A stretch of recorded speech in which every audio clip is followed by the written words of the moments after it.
acontece nada. Você não ganha dinheiro. Já no nível 2, que é o cérebro, os milagres acontecem. E no nível 3, que é coração, muito mais. Só que você só vai chegar ao coração das pessoas passando pelo cérebro. Não existe outro caminho. Você está dirigindo o seu carro, alguém vem, pá, no seu para-choque traseiro. Você não abre a porta e diz: ô meu irmão, deixa eu te dar um abraço. É assim? Não. Você vai ter uma discussão, pode ser até que virem amigos, mas primeiro vai haver uma discussão. Então você só chega ao coração das pessoas passando pelo cérebro. Não existe outro caminho. Então quando você trabalha com esse modelo que eu estou apresentando para você aí, o nível 1, o nível 2 e o nível 3, o que acontece? No nível 1 é boca-ouvido, o nível 2 é cérebro-cérebro, o nível 3 é coração-coração. Você aprende aí na enciclopédia que está mostrando para você como é que você faz para passar de um nível para outro e de outro para outro. E no momento que você passa do nível boca-ouvido para o nível cérebro-cérebro, você começa a vender mais. E o coração, então, nem se fala. E aí, estamos indo bem? Vamos continuar? Então agora nós vamos para a enciclopédia da página 81 a 96. Nós vamos continuar falando sobre técnicas de persuasão. Eu gostaria de discutir com você agora a importância do contexto. Você sabe o que é contexto? Eu tenho aí uma explicação muito bonita para você sobre contexto. Imagine um jacaré e um urso. Se eu perguntasse para você, numa briga entre um jacaré e um urso, quem que você acha que vai ganhar? Depende. Se a briga acontecer dentro d'água, ganha o jacaré. Ele morde o urso, puxa o urso para o fundo, o urso morre afogado. Se acontecer em terra firme, ganha o urso. Ele joga o jacaré para cima, o jacaré bate no chão e explode. O resultado de uma briga entre um jacaré e um urso não depende da força do jacaré, nem tampouco da força do urso. Depende de onde a briga vai acontecer. Depende do contexto. Se ocorre dentro d'água, sempre ganha o jacaré. Se ocorre fora d'água, sempre ganha o urso. Então como é que fica? O jacaré fica esperando o urso tomar banho. O urso fica esperando o jacaré tomar sol. O que cansar primeiro perde. Não é verdade? Então essa é a importância do contexto. Então esse contexto é fundamental. Você tem que criar um contexto favorável às vendas. Porque se o contexto for desfavorável, prejudica. Tem que ser um contexto tanto favorável a você quanto ao comprador que está na sua frente. Porque eu espero que você esteja trabalhando com a ideologia do ganha-ganha. Para eu ganhar, você não precisa perder. A não ser que você insista. Aí o problema é seu. Existe uma correlação entre o padrão de linguagem e o comportamento. Você vai ver aí na enciclopédia que eu discuto 5 itens: atitude, valores, direção, fonte, decisão. Nós não vamos discutir isso aqui porque demoraria muito. Mas eu vou dar um exemplo para você, só para você ter uma ideia. Tem gente que tem um referencial interno. Tem gente que tem um referencial externo. Tem gente que a fonte é interna, tem gente que a fonte é externa. Se você chegar perto de um indivíduo e perguntar para ele assim: qual é o melhor trabalho que você já fez na sua vida até hoje? E ele descreve o trabalho para você. E você faz a seguinte pergunta: como é que você sabe que esse trabalho é bom? Se ele disser assim: porque o meu chefe falou, ou porque a minha mulher disse, porque o meu irmão, você sabe que ele tem um referencial externo. Por outro lado, ele disser assim: eu sei que é bom. Ele tem um referencial interno. Não existe um melhor do que o outro. Depende do tipo de trabalho. Se a pessoa vai trabalhar com público, ter um referencial externo é muito melhor do que ter um referencial interno. Mas se a pessoa vai ser um empreendedor, se a pessoa vai ser um empresário, se a pessoa vai ser um vendedor, muitas vezes ter um referencial interno é muito melhor. Então esse processo de referencial interno e referencial externo faz uma diferença muito grande. Você quer ver outra coisa importante? O método de decisão. Existem pessoas que processam o mundo por semelhança. Existem pessoas que processam o mundo por diferença. Como é que você sabe se a pessoa processa o mundo por semelhança ou processa o mundo por diferença? Você pergunta para ele: se você comparar a sua vida hoje com a sua vida 10 anos atrás, o que você tem para me dizer? Se ele começar a falar: bom, eu moro na mesma casa que eu morava, sou casado com a mesma pessoa que eu era casado, essa pessoa está procurando semelhanças. Se por outro lado ele começar a determinar as diferenças, eu trabalhava no 3º andar, hoje eu trabalho no 5º, eu ganhava tanto, hoje eu ganho tanto. Se ele começar a falar de diferenças, ele processa o mundo por diferenças. O comprador que processa o mundo por semelhança, compra de uma forma diferente do que o comprador que processa o mundo por diferença. Você conhecer essas nuances, você conhecer esses detalhes, faz uma diferença enorme. Olha quanta coisa você está aprendendo aqui. E esse DVD é apenas uma orientação. Volte lá para a sua enciclopédia, estude, leia, pratique, porque o conhecimento só tem valor quando ele passa do campo do pensar para o campo do agir. Eu agora vou falar de assuntos que estão relacionados entre a página 97 e a página 112. Eu gostaria de conversar com você agora sobre convencimento. Como é que uma pessoa se convence de algo? Deixa eu fazer uma pergunta para você. Lá no seu trabalho, você deve conhecer alguém que é bom profissional, não é? Então pense nessa pessoa. Você acha essa pessoa um bom profissional? Baseado em quê? Como é que você está convencido que essa pessoa é um bom profissional? É pelo que você viu? É pelo que você ouviu? É pelo que você trabalhando com ela? Como é que você chegou a essa conclusão? E quanto tempo levou para você chegar a essa conclusão? Vamos supor que você está dizendo para mim assim, eu sei que esse sujeito é bom porque eu vi ele trabalhando. Mas foi uma vez só que você viu? Ou você precisou ouvir mais de uma vez?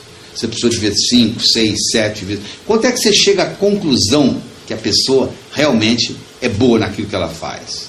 Tá? Quando é que você chega nesse momento? Como é que você chega a essa conclusão? Como é que você se convence de algo? Faça uma avaliação, uma autoanálise com você. Descubra como é que você se convence de algo. Pois é, a pessoa que está na sua frente, ela se convence talvez de uma forma diferente. Para alguns é ver uma vez, está resolvido o problema. Para outros tem que ver 5, 6, 7, 8 vezes. Para alguns não é ver, é ouvir. Para outros não é nem ouvir, é ler. Às vezes ele leu na revista que o carro é bom. E ele chega para comprar. Ele leu. Então ele leu. Você está entendendo? Ele não ouviu, ele não viu, ele leu. O outro ouviu, o outro viu. Então tem modos diferentes de você se convencer. Tudo isso está sendo explicado em detalhes. É muito importante isso.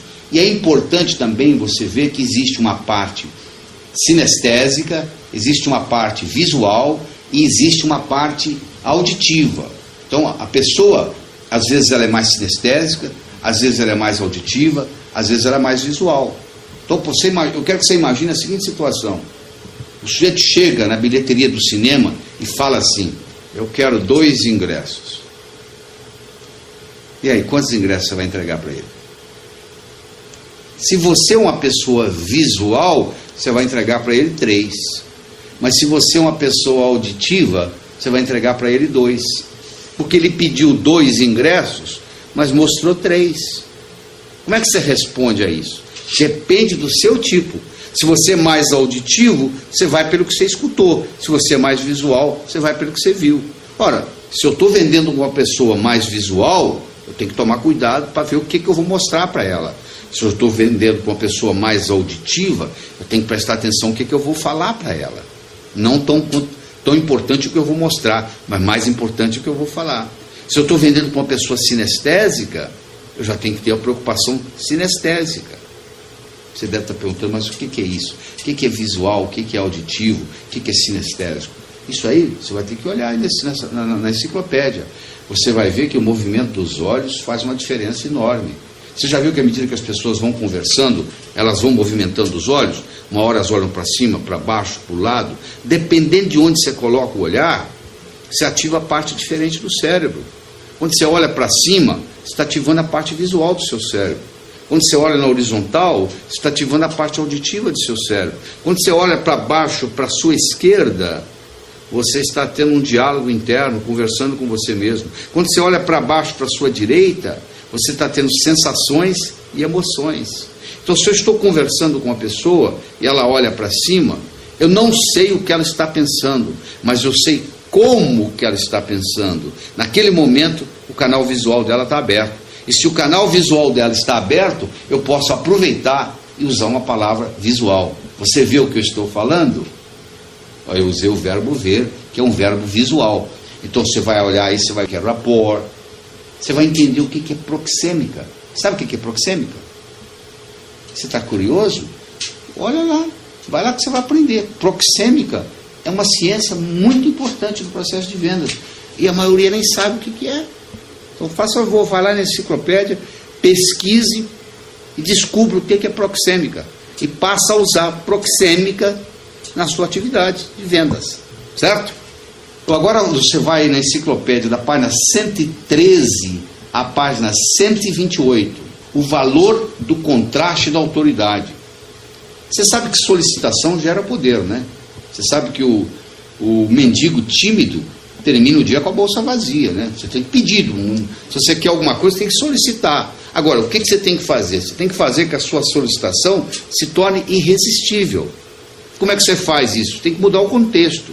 Como é que você muda o contexto? Usando algumas das leis. Então, essas leis vão permitir o contexto ser mais favorável a você e você ter mais poder. Tem dois tipos de poder no mundo. Você tem o poder posicional, que é a posição que você ocupa. Você é general no exército, você chega no quartel, todo mundo presta continência para você. É domingo de manhã, você está de bermuda, camiseta, chinelo, você vai até a banca de jornal comprar um jornal, ninguém sabe quem você é, o único poder que você tem é o seu poder pessoal, que é o poder linguístico. Se você tiver esse poder, no momento que você abrir a boca, esse poder se manifesta, que é o poder da linguagem. Então, esse ninguém toma de você. O poder posicional não, você pode deixar de ser general, você pode ir para a reforma. Então, o que interessa mais na vida é o poder pessoal. E não nesse processo de convencimento, nesse processo de vendas, nesse processo de comunicação, a ordem dos fatores altera o produto. Na matemática, a ordem dos fatores não altera o produto. 3 vezes 4 é igual a 4 vezes 3. 3 vezes 4, 12. 4 vezes 3, 12. Mas na comunicação altera. Diz que 2 seminaristas estavam discutindo se podia rezar e fumar ao mesmo tempo. E eles não chegavam a um acordo. Um deles foi até o padre superior e perguntou para o padre superior se podia rezar e fumar ao mesmo tempo. E ele voltou triste, cabisbaixo, porque o padre superior disse, não pode rezar e fumar ao mesmo tempo. Aí o outro falou assim, peraí que eu vou lá perguntar. E saiu de lá alegre, falou que pode. Como que ele falou que pode para vocês, se ele falou que não pode para mim? Ele falou, como é que você perguntou para ele? Perguntei se podia fumar enquanto reza. E ele falou que não. Pois é, eu perguntei para ele se podia rezar enquanto fuma. E ele falou que sim. Olha que interessante. Fumar enquanto reza não pode, agora rezar enquanto fuma pode. Rezar, no fim é a mesma coisa. Você está rezando e fumando. Mas o modo como você aborda é diferente. Então, na comunicação, a ordem dos fatores altera o produto. Você vai ver aí na enciclopédia que quando você trabalha com a lei do contraste, você tem que apresentar o mais caro primeiro. Eu sei que isso está lhe chocando, porque se a vida inteira você aprendeu errado. Você sempre tem que começar com o produto mais caro.